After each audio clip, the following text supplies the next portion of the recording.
noche. Inclinamos el rostro y oramos. Señor Dios Todopoderoso, Padre Eterno, te damos gracias por este día, esta noche, Señor, en especial. Gracias por los hermanos, gracias por estar aquí otra vez reunidos, Señor. Te pedimos, Padre, que ahora que vamos a estudiar tu palabra, una porción de la misma, que ella nos redarguya, Señor, que nos haga crecer, Señor, cada día más, que podamos, movidos por ella, ser cada día más santos, apartados a ti, Señor. Te lo pedimos por Jesucristo, Señor y Salvador nuestro. Amén. Siéntense, hermanos. Vamos a abrir nuestras Biblias en el Evangelio de Juan, capítulo 14.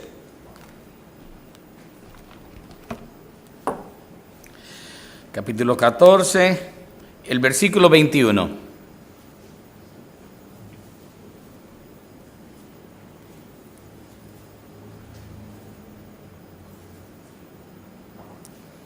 Evangelio de Juan, capítulo 14, versículo 21.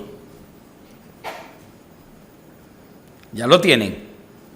Muy bien, leemos y dice así: El que tiene mis mandamientos y los guarda, ese es el que me ama. Y el que me ama será amado por mi Padre, y yo le amaré y me manifestaré a él. Le dijo Judas, no el Iscariote: Señor, ¿cómo es que te manifestarás a nosotros y no al mundo? Respondió Jesús y le dijo: El que me ama, mi palabra guardará, y mi Padre le amará, y vendremos a él, y haremos morada con él. Amén. Este miércoles, ¿saben lo que se celebraba aquí, verdad? En República Dominicana. ¿El qué? Ah, bueno, sí, pero yo digo... No, hermana, correctísima. Ok, pero yo pensé que todos me iban a decir el día de la amistad, el día del amor. Y ciertamente yo salí, no sé a qué fue que salí, pero no salí a eso. Bueno, a hacer una compra en el supermercado con mi esposa. Y veo los comercios, lleno, oye, atiborrado.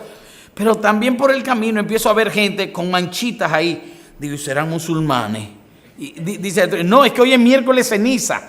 Digo, caray. Y me recordé de tantas y tantas cosas.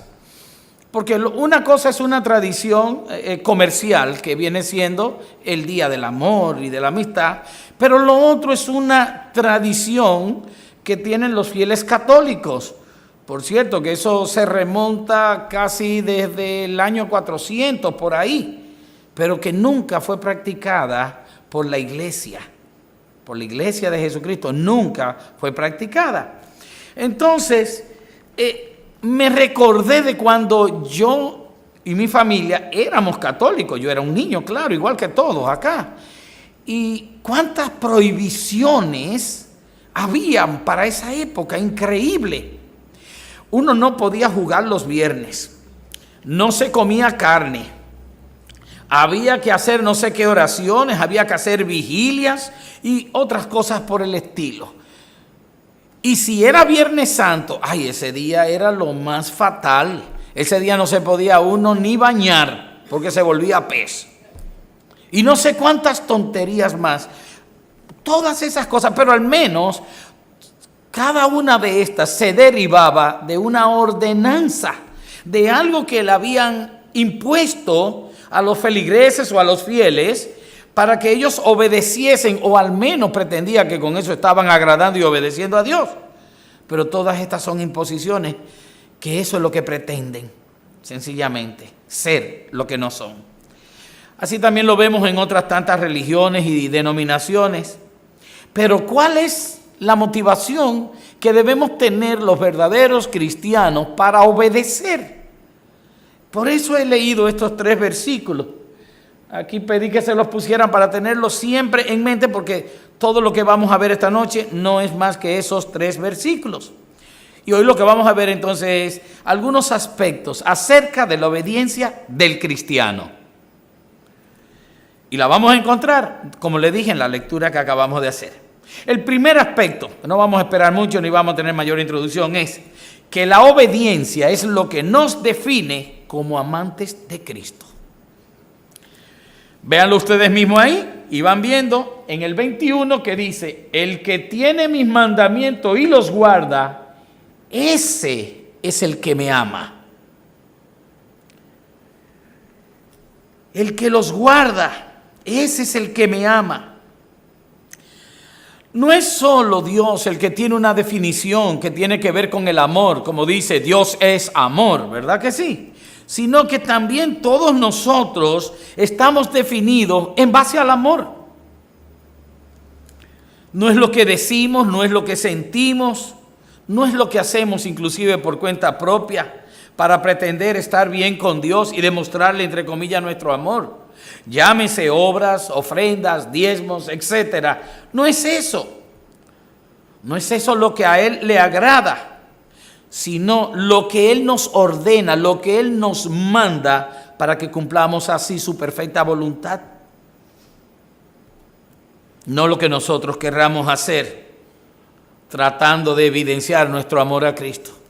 Conocer, recitar, pero no cumplir los mandamientos de Cristo, no nos convierte en ningún momento en hijos amados, y mucho menos en hijos obedientes, sino en oidores olvidadizos, como así los definió Jacobo en su carta. Tener, guardar, atesorar, hacer sus mandatos, obedecer a Cristo es la única evidencia cierta de que nosotros le amamos a Él. Es la única. Si tú quieres expresar tu amor por el Señor, de la única manera es esa. Este mismo capítulo 14 empieza diciendo en el versículo 15, dice, si me amáis, guardad mis mandamientos. O sea que mucho antes del 21, que es lo que tenemos para esta noche, ya el Señor lo había dicho. Con esto lo que hace sencillamente es volver sobre lo mismo. Como dicen los versículos leídos, esa obediencia además es la que nos distingue como hijos de Dios, escogidos por el Padre para recibir por gracia, por medio de la sangre de Jesucristo, el ser hijos, la adopción como hijos. Pedro escribió algo también acerca de esto. En su primera carta, dice en primera de Pedro 1:1, cuando estaba enviándole este mensaje a los expatriados de la dispersión en el Ponto, Galacia, Capadocia, Bitinia, Asia, etc. Le dice, elegidos según la presencia de Dios Padre en santificación del Espíritu, para obedecer y ser rociados con la sangre de Jesucristo, gracia y paz os sean multiplicadas. El Señor ha hecho en nosotros una elección previa. Él nos escogió, es lo que dice, según la presciencia, el conocimiento que Dios tiene de todas las cosas en toda la eternidad. Dice que Dios Padre en santificación del Espíritu nos eligió para obedecer en primer término y ser rociados con la sangre de Jesucristo. Como hijos obedientes, dice en el 14, no os conforméis a los deseos de la carne estando en vuestra ignorancia, para obedecer, señores. Y yo sigo pensando, habla de rociarnos la sangre de Cristo, ¿verdad? En verdad, si nosotros somos salvos por haber obedecido el llamado de salvación, aún este fuera inducido a nosotros por el mismo Espíritu Santo, porque así es como hacemos. Nosotros respondemos al llamado que nos hace el Señor y que induce a que nosotros seamos afirmativos a Él, porque el Señor es quien nos escoge. Ni siquiera, ya lo hemos visto, no es una decisión propiamente dicha, como que es del albedrío nuestro, ustedes ya lo saben. Pero interesante es la expresión obedecer y ser rociados con la sangre de Jesucristo, porque solamente en 3 ocasiones ustedes van a encontrar que la sangre de la víctima inocente era rociada. La primera ocurre para purificación, y era el momento en que una persona con lepra era sanada de la lepra, tenía que ir donde el sacerdote verificaba que ciertamente era así, mandaba a buscar 2 palomas, las palomas eran sacrificadas y con la sangre de esas 2 víctimas inocentes era rociado. ¿Cómo qué? Como símbolo, como señal de que esa persona había sido purificada. Lo otro era que se utilizaba para consagración. Y eso fue lo que ocurrió cuando fueron apartados y consagrados para el sacerdocio los dos primeros hijos de Aarón. Se hizo un sacrificio y fueron rociados con la sangre de la víctima inocente, porque fueron dedicados ¿a qué? Al servicio. El primero es para purificación, el segundo es para el servicio, y el tercero fue cuando Moisés le presentó la ley al pueblo, y luego de habérsela leído hicieron pacto con Dios. Se sacrificaron animales y la sangre de esos animales inocentes fueron rociadas sobre el pueblo. Por lo tanto, con eso se estaban comprometiendo en un pacto a obediencia, a santidad, a estar apartados del mundo para las cosas de Dios.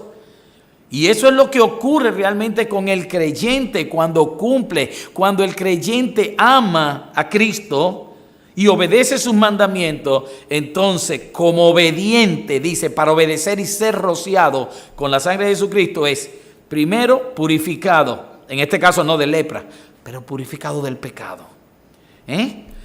Segundo, no somos sacerdotes, pero estamos siendo llamados al servicio para Dios. Al servicio para Dios, a eso es que somos llamados.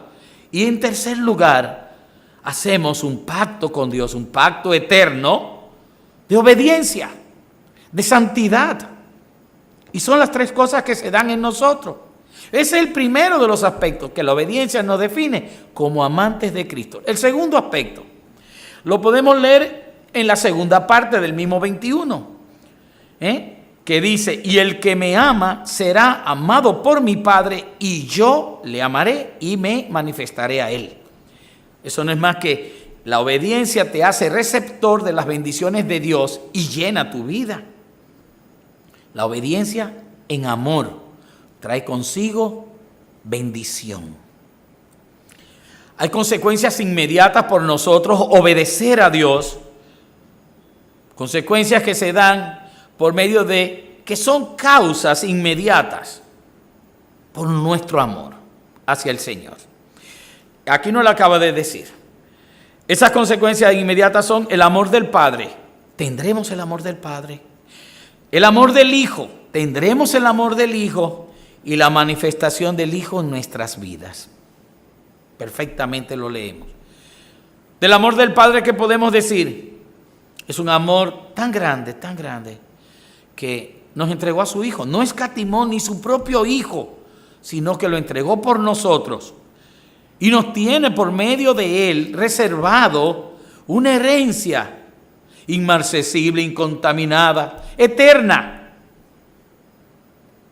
Su amor es inconmensurable, no tiene medida, no tiene parangón alguno.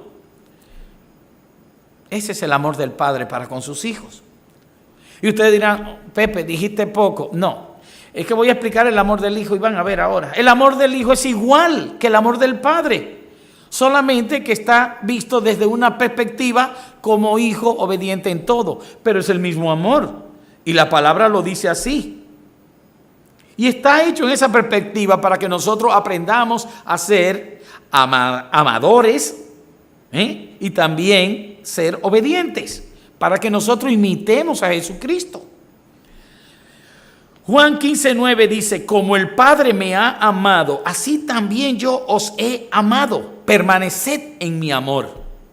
El amor del Padre es el mismo que el Hijo nos ofrece, el mismo amor, y nos pide que permanezcamos en él. Juan 15:10 dice, si guardáis mis mandamientos, volvemos otra vez con guardar los mandamientos, dice, permaneceréis en mi amor. Y están viendo que hay una relación muy estrecha entre amar y obedecer.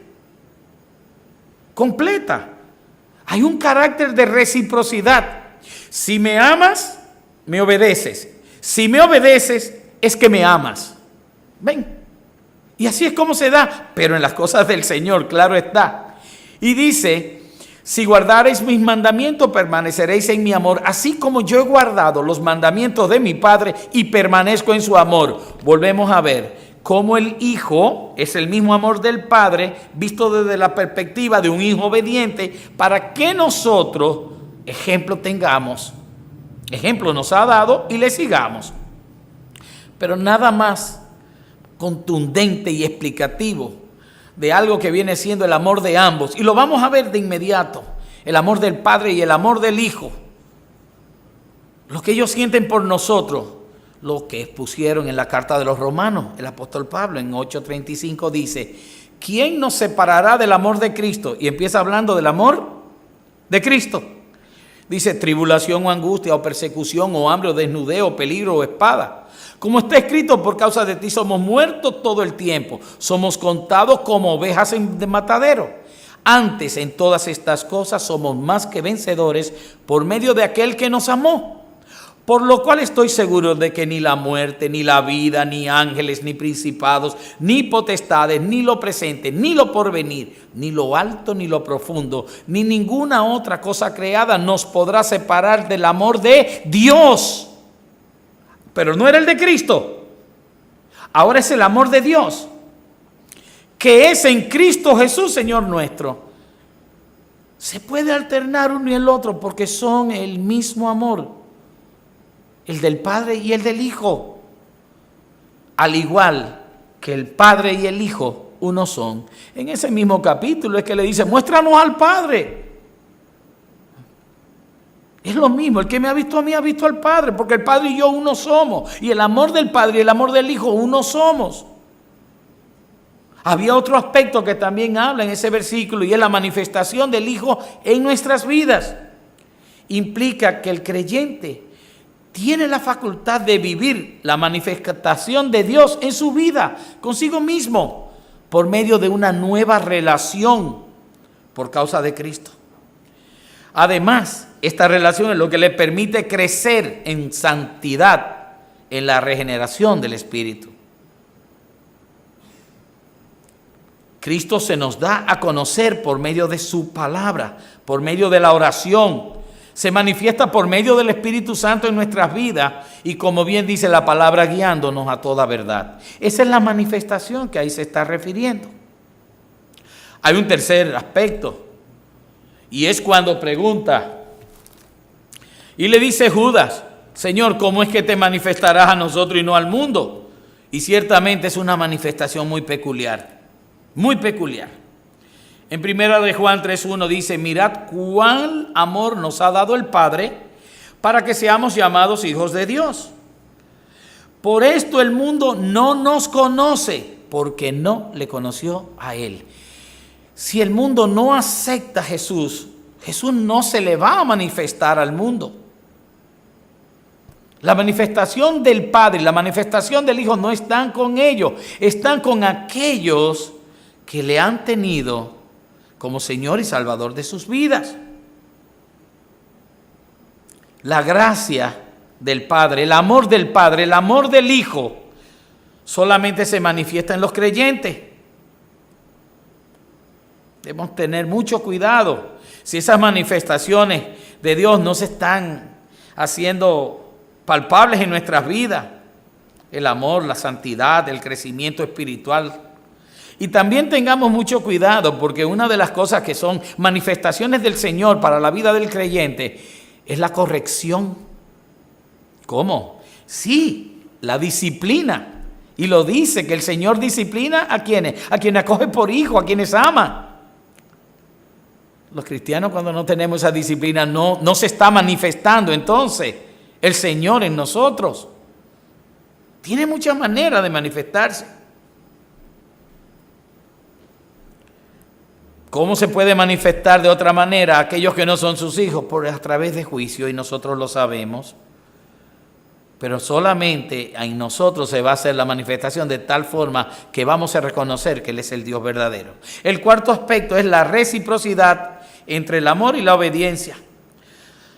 14:23, es el último de los versículos. Respondió Jesús y le dijo: el que me ama, mi palabra guardará, y mi Padre le amará, y vendremos a Él y haremos morada con Él. Aquí habla primero del que le ama, su palabra guardará. Si vamos al 21, dice: el que guarda sus mandamientos es porque le ama.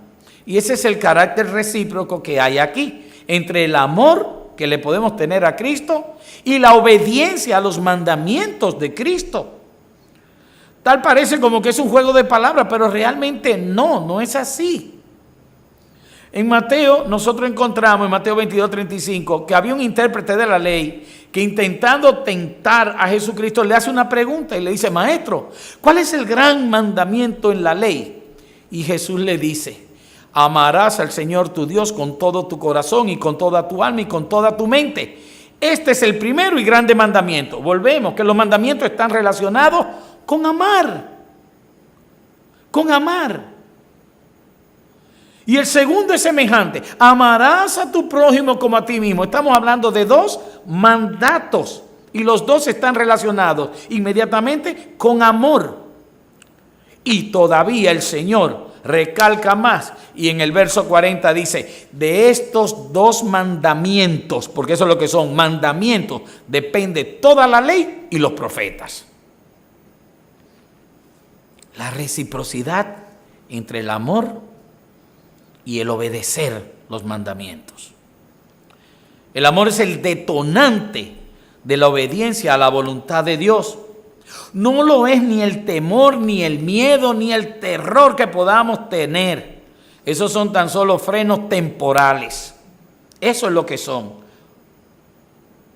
Un hijo cumple y obedece la voluntad del Padre, no por lo que el Padre pueda hacerle, así no es, sino por cuanto ama a su Padre y le respeta. Todavía en el caso de Dios y de Jesucristo, todavía eso es en otra escala muchísimo mayor. Ciertamente así es. Amor a Dios en el primer término, un amor total. Y luego, como una derivación de ese amor de Dios, viene un amor por sus criaturas, por nuestros semejantes, por el prójimo. Se nos ordena que amemos. Algunos dicen que corazón no se manda. Eso es el vulgo, eso es el popular que dice corazón no se manda. Aquí sí. Cuando un corazón está dedicado al Señor, ese corazón obedece a Dios. Ese corazón está hecho conforme al Señor. Y ese corazón obedece las normas y los mandamientos de Dios. Se nos ordena que amemos para que cumplamos la voluntad y el mandato de Dios. El gran mandamiento volverá y seguirá siendo el amor. Y es aquí donde nosotros debemos tener el mayor grado de obediencia, en el amor. Amamos a Dios cuando le obedecemos y obedecemos cuando le amamos. Quinto aspecto. La obediencia trae la mayor de todas las bendiciones. ¿Cuál? La convivencia con el Padre y con el Hijo. Es lo que dice la segunda parte del verso 23, que dice: y mi Padre le amará y vendremos a Él. ¿Quiénes?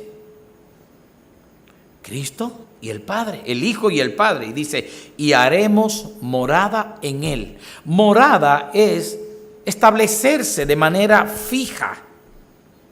Hacer morada es hacer un hogar en mí, en ti.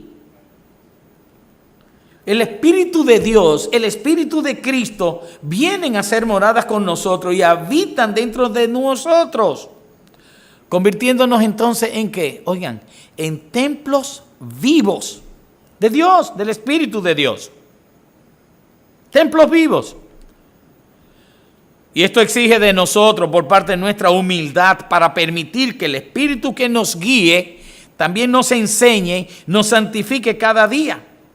Es algo con lo cual yo le diría que tenemos que someternos cada día, tenemos que rendirnos cada día para que esa acción de Dios en nuestras vidas sea la que tome nuestra senda, sea la que guíe nuestros pasos.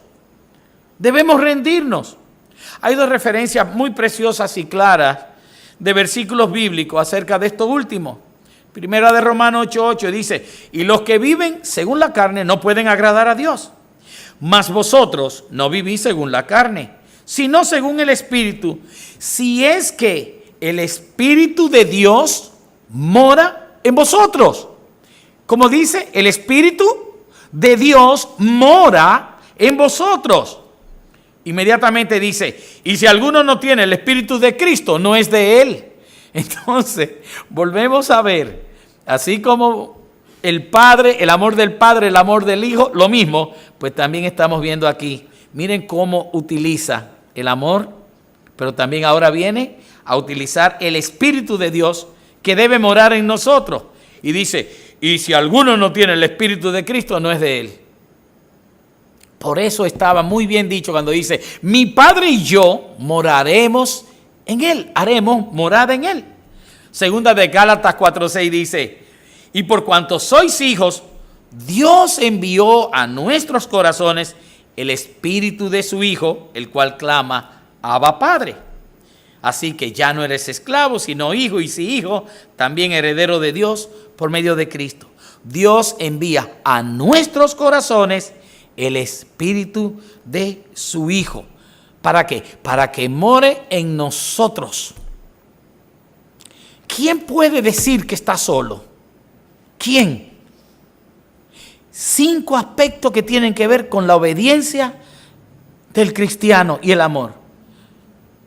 La obediencia es lo que nos define como amantes de Cristo, número 1. Número 2, la obediencia te hace receptor de las bendiciones de Dios y llena tu vida. Trae bendición. Número 3, es una manifestación muy peculiar. ¿Por qué? Porque el Señor se manifiesta en nosotros y no en el mundo. 4, reciprocidad entre el amor y la obediencia. Y 5, la obediencia trae la mayor de todas las bendiciones, la convivencia con el Padre y con el Hijo. 5. Y por último, ¿y qué decir de aquellos que no obedecen? Hay un ejemplo muy claro y fue en Primera de Samuel. Todos conocemos la desobediencia del rey Saúl. ¿Se acuerdan? Hace mucho que aquí la dimos, Pero solamente quiero referirme a un verso clave, que es el 22. Ese es el verso clave de todo esto, donde nosotros vemos que Dios lo envía a que vaya a luchar contra los amalecitas y le dice literalmente, destruye y no te apiades. Declaró todo anatema, o sea, tenía que destruirlo todo. Eso no podía servir para nada más que no fuese para ser destruido. Sin embargo, el rey Saúl viene con lo mejor del ganado y viene con el rey hecho prisionero, el rey Agag, que era el rey de los amalecitas. Cuando el profeta ve todo esto, entonces Samuel le dice, se complace Jehová tanto en los holocaustos y víctimas como en que se obedezca a las palabras de Jehová. O sea, lo cuestiona. Pero ahí mismo él también, Samuel, el profeta, da la respuesta. Y dice, ciertamente el obedecer es mejor que los sacrificios. La obediencia que él no tuvo, y sabemos cómo fue a partir de ahí todo su proceder. Inclusive cómo terminó, cuál fue su fin. Todos lo sabemos, por ser desobediente a Dios. Por lo cual nosotros podemos deducir de todo ya lo que hemos visto, que el Señor quiere nuestra obediencia en lugar de sacrificios, en lugar de legalismo, en lugar de tradiciones de antaño. Él quiere nuestra fidelidad en lugar de abstinencia. Eso de no comas, no pruebes, no gustes, no toques, cosas que parecen buenas y no son más que mandamientos de hombres. El Señor quiere nuestro amor en lugar de nuestra obligación. No estamos obligados a amar al Señor, le amamos porque Él nos amó primero. Esa es la verdad. Y no podemos de ninguna manera hacer nada menos que se le parezca, sino que amarlo con todo nuestro corazón, con todo nuestro ser. El Señor también lo que pretende es la obediencia a Dios. Y que nosotros sepamos que siempre la desobediencia va a acarrear, aunque seamos sus hijos, nos va a acarrear juicio, castigo por parte de Dios. disciplina. Y concluyo diciendo lo siguiente. Tengamos en cuenta que el obedecer no es solo hacer lo que Dios quiere, sino es obedecerle como consecuencia de que nosotros le amamos. Y por eso mismo de que le amamos, le obedecemos. La obediencia es requerida para tú ser miembro de la familia de Dios. Mateo 12, Santiago lo dice, como hijos obedientes. La obediencia también es una condición sine qua non, indispensable para entrar al reino de Dios. Dice en Mateo 7:21, todos se la saben, no todo el que me dice Señor, Señor entrará al reino de los cielos. Y más adelante, sino el que hace la voluntad de mi Padre que está en los cielos. No es el que lo habla, sino el que obedece, el que cumple la voluntad. Debemos saber lo que Dios quiere, en primer término, para nosotros obedecerle. Y para eso, ¿saben qué? Si no leemos con ahínco, con dedicación, con perseverancia la palabra de Dios, no podremos obedecerla, porque no vamos a poder conocer la voluntad perfecta de Dios para con nosotros. Otro es que el corazón obediente produce una obediencia visible. ¿Sabían eso? Lo que se traduce es en un testimonio genuino y evidente a todos de que tú eres un hijo o una hija de Dios. De que lo eres porque te comportas como tal, no porque lo dices. El que obedece a Dios es algo que sale de él como una demostración. Son los frutos también que produce eso. Y el Señor mismo nos manda a distinguir a las personas. Por sus frutos les conoceréis. Y eso dan a conocer si eres un cristiano auténtico, legítimo. Ningún mandamiento es demasiado pequeño ni demasiado grande para que no se cumpla. Hay que cumplir la voluntad del Señor. Y por último, obedecer al Señor no significa más que tenemos que negarnos a nosotros mismos. Recuerden lo que dice el Señor.